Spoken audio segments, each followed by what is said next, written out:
बिस्मिल्लाहिर्रहमानिर्रहीम। मोहतरम नाज़रीन, अस्सलामु अलैकुम। आब हयात क्या है और चश्मा आब हयात कहाँ पर वाक़या है, इस वीडियो में आपको मुकम्मल मालूमात फ़राहम की जाएंगी।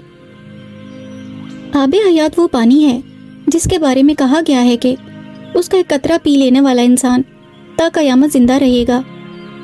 इंसान बरसों से आब हयात पीकर अब्दी ज़िंदगी पाने की ख्वाहिश करता चला आ रहा है और सदियों से लोग आब हयात के चश्मे की हकीकत भी जानने की कोशिश कर रहे हैं, क्योंकि इसका पानी हमेशा की ज़िंदगी दे सकता है।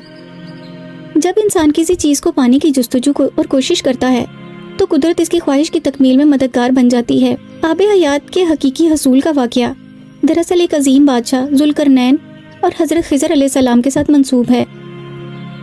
गो के यूनान का सिकंदर आज़म भी उस चश्मे तक पहुंचा था, लेकिन अल्लाह ताला की हिकमत के पानी पीने का इरादा तर्क करके वापस लौट गया।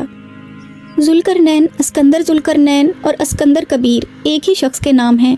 उसका दौर यूनान के सिकंदर आज़म से करीबन 244 बरस पहले का है। ज़ुल्करनैन बादशाह के ताज में 2 सींग जड़े हुए थे, इसलिए उसे ज़ुल्करनैन कहा जाता है। ज़ुल्करनैन को अल्लाह ताला ने सारी दुनिया की बादशाहत अता फरमाई थी। वो अल्लाह के नेक बंदों में से था। रोए ज़मीन पर उसका बड़ा असर व रसूख था और अल्लाह ने उसे ज़मीन के हर रास्ते पर बिला खौफ व ख़तर चलने की सलाहियत और मुतल्लिका वसाइल दिए थे। उसके पास हर किस्म का साजो सामान मौजूद था।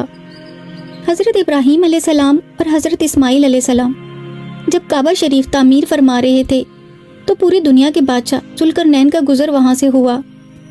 उसने दोनों अंबिया अलैहिस्सलाम से पूछा कि आप लोग ये घर किसके हुक्म से तामीर कर रहे हैं। हज़रत इब्राहीम अलैहिस्सलाम ने फरमाया कि हमें अल्लाह ताला ने ये घर बनाने का हुक्म दिया है। ज़ुल्करनैन ने कहा कि कैसे साबित करोगे कि तुम ये सब अल्लाह ताला के हुक्म से कर रहे हो। वहाँ पर 5 भेड़ें मौजूद थीं जिन्होंने गवाही दी कि अल्लाह ताला ने इन्हें वाकई ये हुक्म दिया है।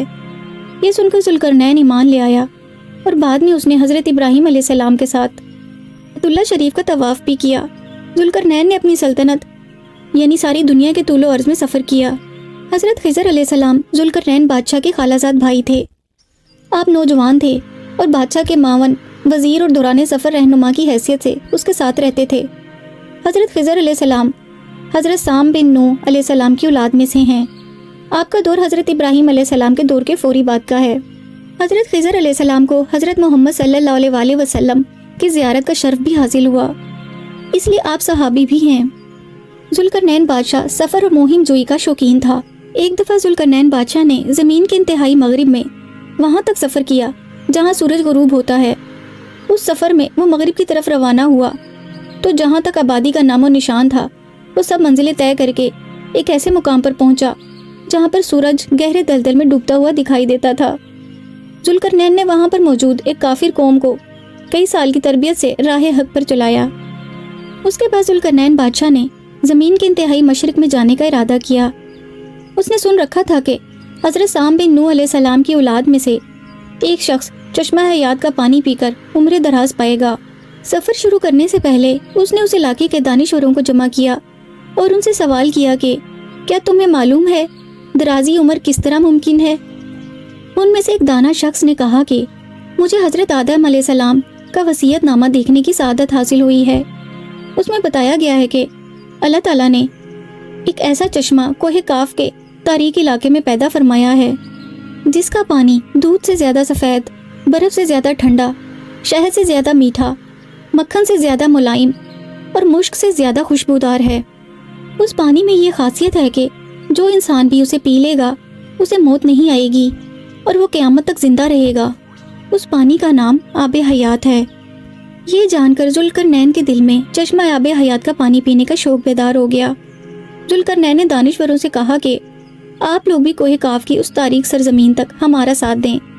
मगर वो लोग कहने लगे कि चूँकि हम अपने अपने इलाके के मुंतज़िम हैं और खल्क़े खुदा की खातिर हम ये दुनियावी काम संभाले हुए हैं, लिहाजा हमें साथ जाने की फुर्सत नहीं मिल पाएगी। फिर ज़ुल्करनैन ने उनसे पूछा कि वहाँ तक पहुँचने के लिए सवारी का कौन सा जानवर मौजू तरीन रहेगा। चुनांचे उनकी मदद से आला नस्ल की नहायत उम्दा घोड़ियों का इंतखाब कर लिया गया। ज़ुल्करनैन ने उनसे ये भी दरियाफ्त किया कि जब हम उस तारीक वादी में जा पहुँचेंगे तो एक दूसरे का पता कैसे लगेगा। जवाब मिला कि बादशाह सलामत آپ کے خزانے میں یقیناً چمکنے والا کوئی پتھر، لال یا گوہر تو ہوگا، وہ بھی ساتھ رکھ لیں، بوقت ضرورت راستہ دیکھنے کے کام آئے گا۔ سفر کے شروع میں ہی ذوالقرنین نے حضرت خضر علیہ السلام کو اس لشکر کی رہنمائی کی ذمہ داری سونپ دی۔ پھر شاہی خزانے میں سے رات کو روشنی دینے والا ایک قیمتی پتھر نکال کر حضرت خضر علیہ السلام کے حوالے کیا۔ امور سلطنت اپنے ایک وفادار اور عقل مند ملازم کے حوالے کیے اور اسے 12 سال تک دوبارہ آنے کا بتا کر چل پڑے۔ کھانے اور پینے کا سارا سامان ساتھ تھا اور کوہ کاف کی تاریک وادی میں آب حیات کی تلاش ان کا مقصد تھا۔ ذوالقرنین بادشاہ آب حیات کی تلاش میں حضرت خضر علیہ السلام اور لشکر کے ہمراہ روانہ ہو گیا، لیکن راستے کا صحیح تعین نہ کر پانے کی وجہ سے وہ سب ایک برس تک مسلسل بھٹکتے رہے۔ آخر کار راستہ مل گیا جو بہت طویل اور کٹھن تھا۔ کوہ کاف کے قریب پہنچ کر ان لوگوں نے دیکھا کہ وہ پہاڑ روشن زمرد کا بنا ہوا تھا۔ تاریکی کا سفر ابھی باقی تھا۔ راستے میں طوفان کی وجہ سے ذوالقرنین اور حضرت خضر علیہ السلام اپنے لشکر سے جدا ہو گئے۔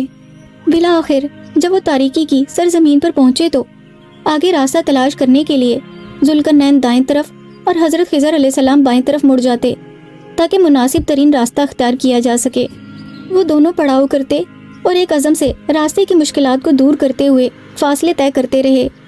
پھر یوں ہوا کہ ایک مقام پر پہنچ کر حضرت خضر علیہ السلام اور ذوالقرنین بادشاہ بھی ایک دوسرے سے بچھڑ گئے۔ بادشاہ سلامت کہیں پر بھی نظر نہیں آ رہے تھے۔ حضرت خضر علیہ السلام بادشاہ کو تلاش کرتے ہوئے ایک طرف کو گئے تو ایک نہایت تاریک غار میں جا اترے۔ وہاں تو ہاتھ کو ہاتھ سجھائی نہیں دے رہا تھا۔ اس وقت آپ نے اندھیرے میں چمکنے والا پتھر اپنی جیب سے نکال کر زمین پر رکھ دیا۔ اس پتھر کی روشنی سے کافی حد تک اجالا ہو گیا۔ حضرت خضر علیہ السلام کیا دیکھتے ہیں کہ سامنے وہی چشمہ موجود تھا جس کے بارے میں دانشور نے بتایا تھا۔ ذوالقرنین بادشاہ جس نے چشمہ آب حیات کے لیے اتنی تگ و دو کی تھی اسے کبھی نہ پا سکا، لیکن اللہ تعالیٰ کی مہربانی سے حضرت خضر علیہ السلام نے چشمہ آب حیات میں غسل فرمایا اور اس کا پانی پی کر رب کریم کا شکر ادا کیا۔ اسی وجہ سے حضرت خضر علیہ السلام کی عمر دراز ہوئی۔ آج بھی خضر علیہ السلام اس دنیا میں موجود ہیں اور سمندر میں بھٹکے ہوئے مسافروں کی رہنمائی کرتے ہیں۔ کوہ کاف کی وادی ظلمات میں آج بھی چشمہ آب حیات پوری تب و تاب کے ساتھ رواں دواں ہے، مگر وہاں تک کسی ذی روح کا پہنچنا صرف خدائے پاک کی مرضی سے ہی ممکن ہے۔ محترم ناظرین، اگر آپ کو ہمارا آج کا واقعہ پسند آیا ہو تو اس ویڈیو کو لائک اور شیئر کیجیے۔